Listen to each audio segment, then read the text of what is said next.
Toastmaster, fellow Toastmasters, and welcome guests. Tonight we will talk about finding your stars.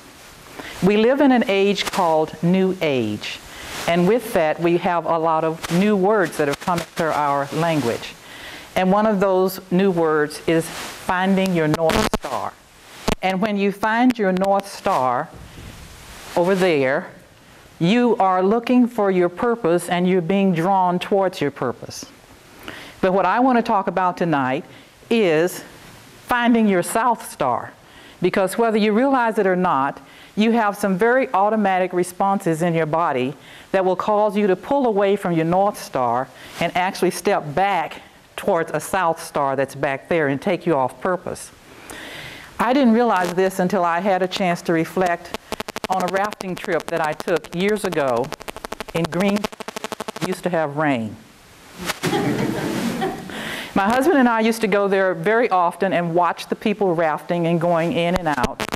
And for months I said, I want to do it, I want to do it, I want to do it. And finally he gave in and we did it. We went one Sunday, we rented a raft, we jumped in. I was so thrilled. We were sitting there surrounded by people laughing and having a good time, and they were on their rafts and they had beer on other rafts. Everybody was having a good time. And I laid back and I was looking up, and there were houses on both sides of the levee or whatever it is that's there. And I was thinking, oh, how lucky am I? And as we were going along, all of a sudden, I felt like I had gone from the river into the ocean. It was like a ledge, and I dropped off into nothingness. And when that happened, it caught me by surprise. I came out of my raft. My husband grabbed me by my arm with like a vice-like grip, pulled me up to his raft, held onto my raft somehow, and there I was clinging to his raft. Somehow he got me back in the raft, and I'm saying, I'm done. I'm not doing this, we're done, we're getting out. And he's saying, no, no, no. I'm from the Air Force. We stay the course. So after a few times of that, I said, okay, I think I can do it.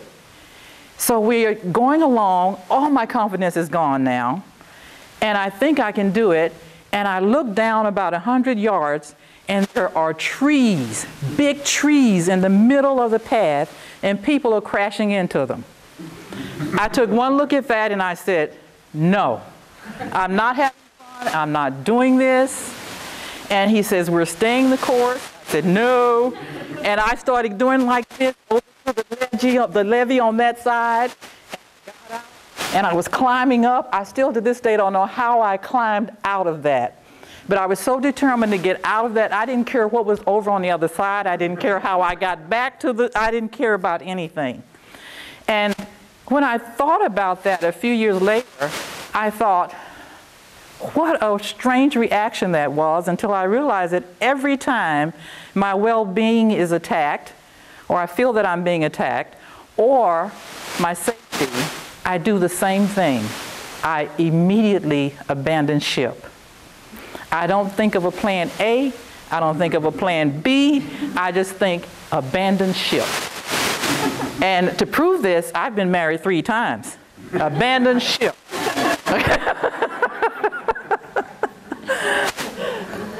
I'm trying to learn how to stay the course.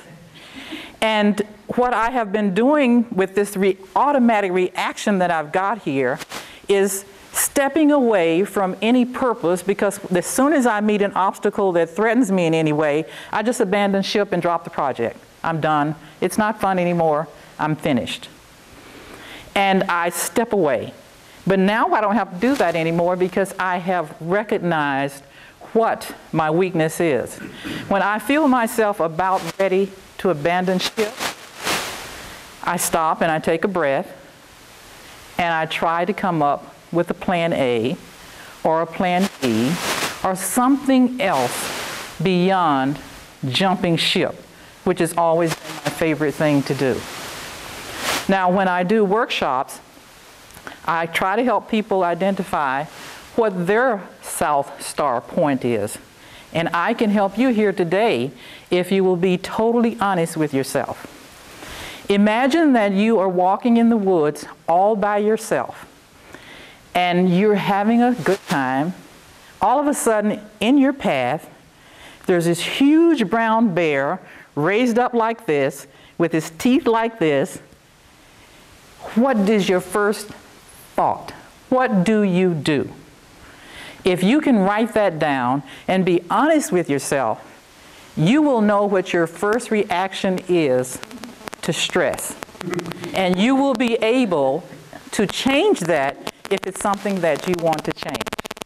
I found my South Star. I want you to find yours. Madam Toastmaster.